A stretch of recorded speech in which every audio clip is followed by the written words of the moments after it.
Hello viewers, अगस्त 2024 शुरू हो चुका है and as all of you know Pakistan का इंडिपेंडेंस डे बड़ा करीब है। अगस्त के महीने में हमने डिसाइड किया ट्रैक्स पे कि हम पाकिस्तान की उन पर्सनालिटीज़ को या उन लोगों को हाईलाइट करेंगे, शोकेस करेंगे जिन्होंने अपनी अपनी फील्ड में कुछ अचीव किया है। तो let's start with the recent achievement जिसमें हमारी एक माउंटेनियर हैं सुल्ताना बीबी। उन्होंने K2 को स्केल किया। इससे पहले भी 2 ख़वातीन K2 को स्केल कर चुकी हैं।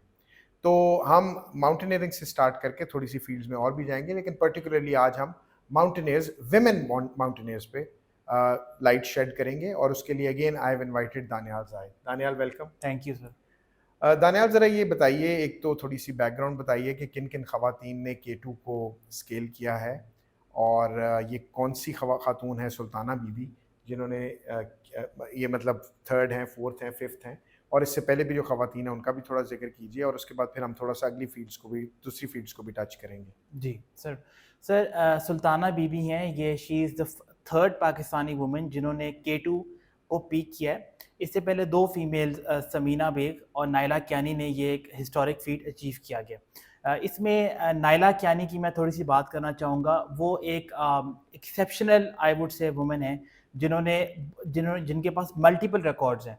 उन्होंने 7 पीक्स 8000 मीटर्स और अबव की स्केल की हैं।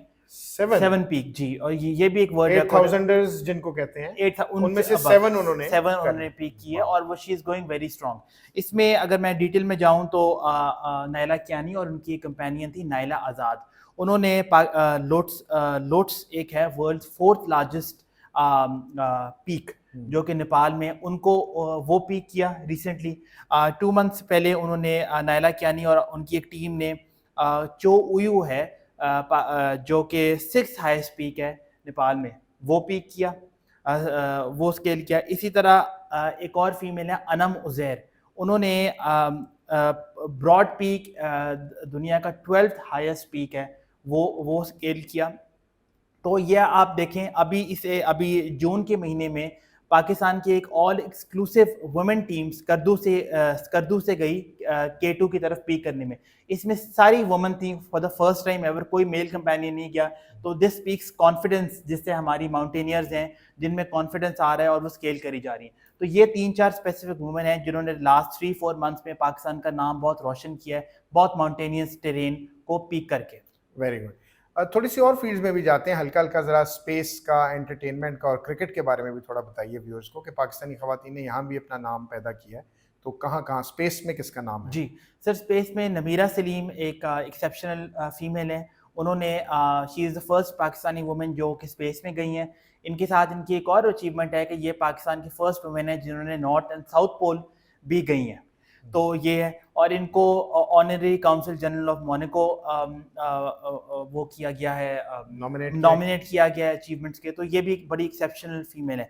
इसी तरह अगर आप क्रिकेट में आ जाएं तो क्रिकेट में हमारी मेल क्रिकेट टीम तो शायद इतना अच्छा आजकल नहीं परफॉर्म करी, बट फीमेल क्रिकेट टीम जो है वो अभी जो रिसेंटली कंक्लूडेड एशिया कप हुआ है उसमें सेमीफाइनल में तक गई है और बहुत क्लोज कॉन्टेस्ट के बाद श्रीलंका से हारी है। और पिछले लास्ट 2 कंसेक्यूटिव टूर्नामेंट से हमारी टीम सेमीफाइनल्स में जा रही है।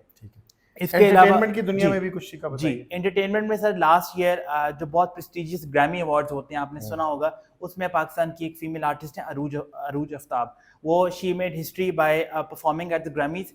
ये बहुत एक ऑनर की बात है, specially for a country like Pakistan, जो उनको इनवाइट किया गया। ना सिर्फ उन्होंने परफॉर्म किया बट उन्होंने एक अवार्ड भी जीता। तो ये पाकिस्तान की म्यूजिक इंडस्ट्री के लिए भी बहुत बड़ा बूस्ट है। फाइनली सर, जुडिशरी में last year Jazeela Aslam first ever supreme court की रजिस्ट्रार नॉमिनेट हुई हैं। इनको चीफ जस्टिस काजी फाइज ईसा ने नॉमिनेट किया था। और आपको पता है रजिस्ट्रार भी बहुत एक वाइटल पोस्ट होती है जुडिशरी में। तो ये भी she is risen through the ranks और ये भी बहुत एक अच्छी अचीवमेंट है। तो ऑल इन ऑल हर सेक्टर में पाकिस्तान की women are making the country proud. Very good. तो ये व्यूज़ आपने देखा कि दानियाल ने मुख्तलिफ सेक्टर्स में, एंटरटेनमेंट, स्पेस, क्रिकेट, जुडिशरी और इसके अलावा माउंटेनियरिंग में पाकिस्तानी वेमेन को हाईलाइट किया है। तो दानियाल, ये जो पाकिस्तानी विमेन परफॉर्म कर रही हैं अपनी अपनी डोमेन्स में, अपने अपने सफ़ीयर्स में, अपने अपने एरियाज़ में, इसकी कुछ पॉजिटिव या कुछ अच्छी इम्प्लीकेशंस भी होंगी कंट्री के लिए। तो ज़रा व्यूअर्स को थोड़ा सा ज़रा एनालिसिस करके बताइए क्या इम्प्लीकेशंस हैं इनकी। जी, सर सबसे पहला तो हमारी जो लोकल टूरिज़्म इंडस्ट्री है उस पे उसको ये मेजर बूस्ट मिला है। राइट। आपको एक सरप्राइज़िंग फैक्ट बताऊँ कि सारे माउंटेनियर्स में ओनली 3.8% आर फीमेल। अब आप देखिए जब जो हमने अचीवमेंट्स डिस्कस की हैं, जो हमारी फीमेल्स K2 चढ़ी हैं, इसको जो हमारी यंगर जनरेशन ऑफ फीमेल्स हैं, उनको कितनी बूस्ट मिलेगी। जैसे वो इस मार्केट में आएँगी तो आपकी टूरिज़्म नॉर्थ का जो सीनिक एरिया है वो और इम्प्रूव होगा। इसी तरह इसके साथ स्पॉन्सरशिप लोकल और इंटरनेशनल स्पॉन्सरशिप्स बढ़ती हैं, इंफ्रास्ट्रक्चर डेवलपमेंट बढ़ती है और आपका जो टूरिज्म पार्टनरशिप्स हैं वो डेवलप होती हैं। तो राइट। ओवरऑल ये एक लोकल इकोनॉमी को बहुत बड़ा बूस्ट मिलता है। दूसरा सर नेशनल प्राइड और रिकॉग्निशन। आपके सामने ही है कि जब फीमेल्स इतनी चैलेंजिंग स्पोर्ट्स या कोई भी सेक्टर ऑफ द इकोनॉमी में परफॉर्म करती हैं तो ये एक नेशनल प्राइड और रिकॉग्निशन के लिए this is a major boost. तीसरा सर जेंडर इक्वालिटी। आपको पता है कि वी आर अनफॉर्चुनेटली हम जेंडर इक्वालिटी की रैंकिंग में ऊपर नहीं आते। अक्सर वी आर नोन फॉर हमारी न्यूज़ फीमेल्स की तरफ थोड़ी नेगेटिव ही होती हैं, राइट। बट इस पर्टिकुलर न्यूज़ ने हमारी हमारी जो जेंडर इक्वालिटी की एक परसेप्शन है उसको बढ़ाया। जैसे फीमेल्स ऊपर चढ़ेंगी तो और जो हमारी अगली जनरेशन है उनको बूस्ट मिलेगी और ओवरऑल एक कंट्री के इमेज के लिए, प्राइड के लिए ये बहुत इंपॉर्टेंट है। और चौथा सर हमारी सपोर्ट इन्वेस्टमेंट बहुत बढ़ेगी। आपको पता है कि हम एक we are looking for foreign investment.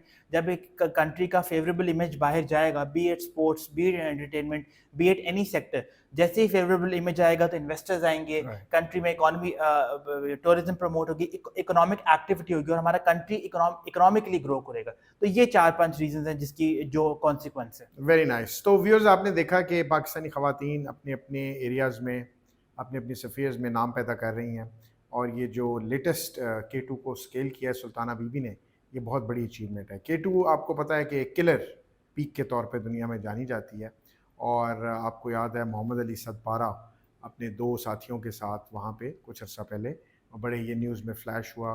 वहाँ पे वो he died along with his 2 colleagues who were with him for scaling K2। वो foreigners थे, और unfortunately 3 of them died while trying to peak या scale K2। Anyways, ये जो दानियाल ने 3 ख़वातीन हमें बताई हैं पाकिस्तानी जिन्होंने किलर पीक K2 को सर किया, ये बहुत बड़ी अचीवमेंट है। इसके अलावा दानियाल ने जो हमारी ख़वातीन की कंट्रीब्यूशन स्पेस में जैसे बताई है, एंटरटेनमेंट की दुनिया में बताई है, और इसके अलावा क्रिकेट की दुनिया में और जुडिशरी की दुनिया में जो बताई है, ये बहुत ही अहम है हमारी ख़वातीन के कंट्रीब्यूशन के हवाले से इकोनॉमी में, सोसाइटी में, और हमें इनको अप्रिशिएट करना चाहिए। तो as pointed out at the beginning of this video, we are trying to celebrate the achievements of Pakistan in this month of independence. Pakistan अपना 77th बर्थडे, 77 ईयर्स का हो जाएगा पाकिस्तान 14 अगस्त 2024 को। Thank you for watching this video. Stay tuned for more. Join Tracks.